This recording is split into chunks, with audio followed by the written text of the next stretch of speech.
नमस्कार, आप देख रहे हैं न्यूज 9 भारत और मैं हूं आपके साथ अशोक चौहान। देश और दुनिया की तमाम खबरों पर आइए डालते हैं एक नजर।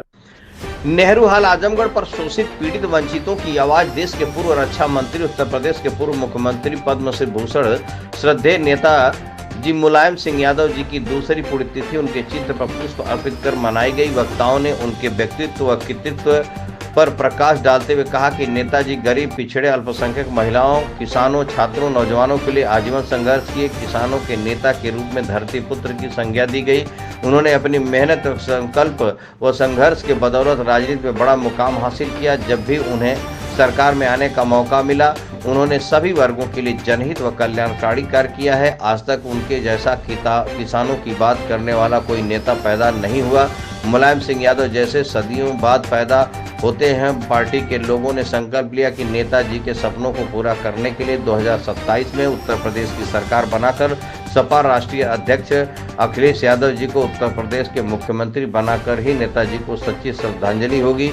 वर्तमान भाजपा सरकार दमन, अत्याचार, शोषण, उत्पीड़न करने का काम कर रही। वहीं समाजवादी पार्टी के जिलाध्यक्ष हवलदार यादव ने कहा कि समाजवादी पार्टी के कार्यकर्ता जाकर अपने बूथों को मजबूत करें, पीडीए के संदेशों को जन जन तक बात करने का काम करें। यही नेताजी को सच्ची श्रद्धांजलि होगी। श्रद्धांजलि सभा में सांसद दरोगा प्रसाद सरोज ने कहा कि 2027 में समाजवादी पार्टी की सरकार बनाकर नेताजी को सच्ची श्रद्धांजलि होगी। विधायक आलमबदी आजमी ने कहा कि नेताजी के विचारों, संघर्षों को कभी भुलाया नहीं जा सकता।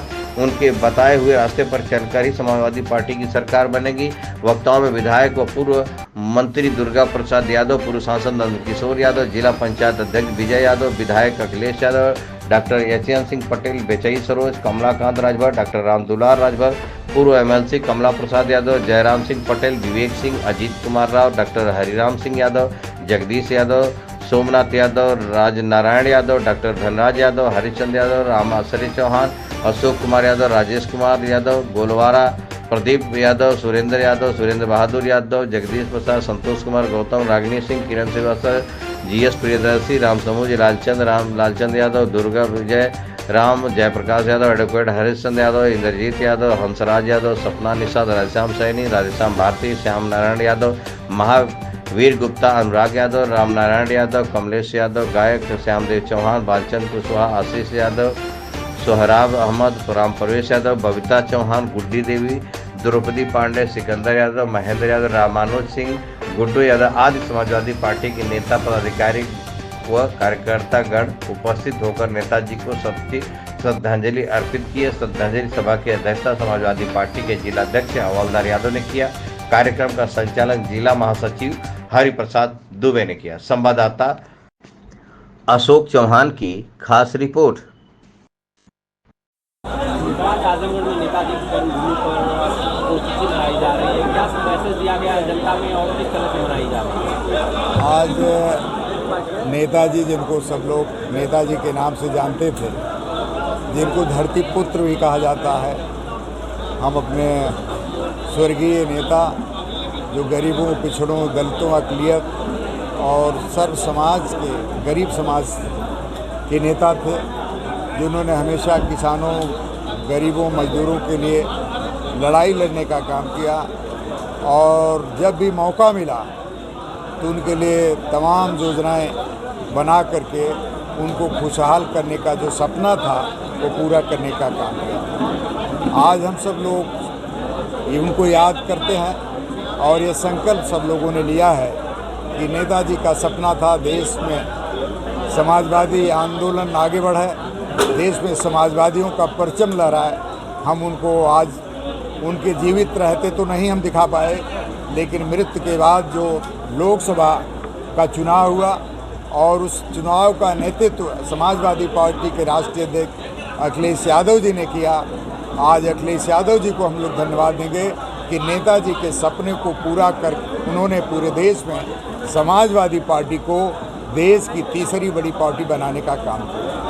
और निश्चित तौर पर हम लोग आगे चल करके नेताजी के सपनों का भारत बनाने के लिए हम 2027 में जहां पर उत्तर प्रदेश में समाजवादियों की सरकार बनाएंगे, अखिलेश यादव को मुख्यमंत्री बनाने का काम करेंगे, वहीं नेताजी के सपनों को लेकर के हम देश में समाजवादी पार्टी को बड़ी पार्टी बना करके देश में भागीदारी निश्चित करने का काम करेंगे, जिससे हम समाज में दबे कुचले लोगों के लिए काम कर सकें। और वन नेशन वन इलेक्शन की बात हो रही है, 27 या 29? देखिए, ये भारतीय जनता पार्टी हमेशा सगुफे छोड़ने का काम करती है। वह जिलों के आधार पर कहती है कि वन डिस्ट्रिक्ट वन, वह क्या कहते हैं, one district one product. GST के बारे में उन्होंने कहा one country one GST tax. आप बताओ क्या ये लागू हो पाया? ये तो जीएसटी कितने स्तर पर ली जा रही है, टैक्स कितने स्तर पर लिया जा रहा है। आज आपको पता नहीं हुआ, टैक्स इतना लिया जा, जीएसटी इतना लिया जा रहा है कि आज गरीबी इतनी बढ़ रही है, महंगाई इतनी बढ़ रही है कि उससे गरीब आदमी अपने 2 जून की रोटी भी नहीं जुटा पा रहा, कपड़े पहनने के लिए इंतजार नहीं कर पा रहा। ये भारतीय जनता पार्टी झूठे नारे देकर। लेकिन अगर वन डिस्ट्रिक्ट वन होता है election, one nation one election होता है, उससे तो फायदा ही होगा ना। जो कह रहे हैं कि ज़्यादा विधि व्यवस्था हो जाती है। देखिए, यह बात व्यवहारिक नहीं है। जो भारतीय जनता पार्टी की नीयत रहती है कि हम अपनी सरकार जहां न बन पावे प्रदेशों में, हम दूसरे को तोड़ करके सरकार बनावें। जैसे महाराष्ट्र में बनाया, जैसे पिछली बार मध्य प्रदेश में बनाया, तमाम प्रदेश के उदाहरण हैं जहां उन्होंने दूसरे पार्टी के विधायकों को तोड़ करके सरकार बनाया। तो उनका सपना कैसे पूरा होगा? वो तो यही तिकड़म करते हैं।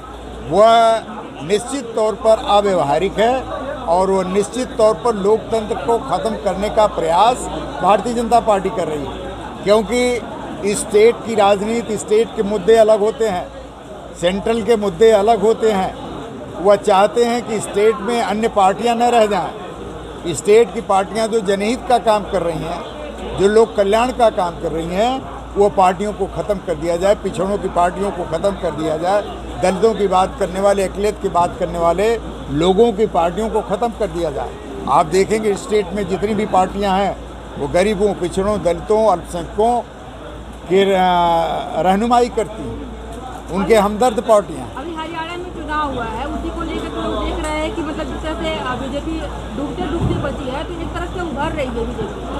और हर कोई मतलब जो बीजेपी वाले हैं वो उत्साह में है कि हम इस तरह से रिकवर कर रहे हैं। क्या उत्तर प्रदेश के संदर्भ में नहीं हो सकता? नहीं हो पाएगा। उत्तर प्रदेश में समाजवादी लोग सतर्क हैं। तो यहाँ पर हम हरियाणा की तरह हम अवसर नहीं देंगे, हम हरियाणा की तरह अवसर नहीं देंगे। यहाँ समाजवादी पार्टी सतर्क है। एक गांव में हमारी 2-2, 3-3 कमेटियाँ हैं। हमारे कम से कम 50 से लेकर 100 हमारे पार्टी के पदाधिकारी हैं, नेता हैं। हमारी जो योजनाएं, हमारे जो काम हैं, जो भारतीय जनता पार्टी की जन विरोधी नीति है, हमारे पार्टी के लोग गांव-गांव जाकर के, बूथ-बूथ जाकर के उसको बताने का काम कर रहे हैं। हम भारतीय जनता पार्टी के हर मंसूबे को नाकाम करने का काम करेंगे। तो बात अगर मुद्दों की जा रही है, एक सवाल मेरा और है कि अभी आपने वहाँ पे भाषण दे रहे थे, तो आपने कहा कि आरक्षण जो है कि जनरल में भी मिल रहा है। तो क्या जनरल में गरीब लोग नहीं है, क्या उनको आवश्यकता नहीं आरक्षण की? और देखिए, हम किसी है वो अमीर भी है, उनको आरक्षण से मुक्त करना चाहिए। ये देखिए बड़ी बहस है। डॉक्टर अम्बेडकर ने जब हमें आरक्षण निर्धारित किया था, तो आर्थिक आधार होना चाहिए। सुन लो ये बात, आरक्षण जब निर्धारित किया था तो उन्होंने कहा एक तरफ समाज में सामाजिक, शैक्षिक, आर्थिक रूप से दबे कुचले लोग और दूसरी तरफ समाज में ऐसे लोग हैं जिनको सदियों से सुविधाएं मिल रही हैं। तो हमको ये तय करना है कि जो सामाजिक, शैक्षिक और आर्थिक रूप से लोग पिछड़े हैं, पहले उनको इन लोगों के कतार में लावें। कतार में जब सब लोग बराबर हो जाएंगे तब हम उनको छोड़ देंगे कि आप फ्री हैं। लेकिन जब तक वो कतार में नहीं आएंगे तब तक नहीं छोड़ा जा सकता। आज आप बताओ क्या कारण है आज़ादी के बाद से आज तक जितनी नियुक्तियां हुई हैं, अभी SC कोटे का मात्र 14% ही भर्ती हो पाई है। आप बताओ क्या कारण है कि OBC जिसकी आबादी 54% है, उसकी भर्ती अभी 8-9% सेंट्रल गवर्नमेंट में हुई, प्रदेशों में मेरे समझ से 15-20% होगी। क्या कारण है? इस गैर बराबरी को तभी पूरा किया जा सकता जब आरक्षण के माध्यम से उस गैर बराबरी को पूरा किया जाए। आरक्षण तो है ही ना। आरक्षण का क्या कहना चाहिए? देखिए, आज हम जिस नेता की पुण्यतिथि यहाँ मनाने के लिए एकत्र हुए हैं, इनका एक बहुत लंबा इतिहास रहा। इन्होंने बहुत संघर्ष करके समाजवादी पार्टी बनाया और गरीबों, किसानों, मजदूरों, नौजवानों की आवाज को हमेशा आगे बढ़ाने का काम किया। आज हम ऐसे नेता की श्रद्धांजलि सभा मनाने के यहाँ एकत्र हुए हैं। विधानसभाओं के अध्यक्षगण, मित्रों, मंच पर जो लोग बैठे हैं, मैं जिनका नाम नहीं ले, सम्मान देने का काम करती हूँ।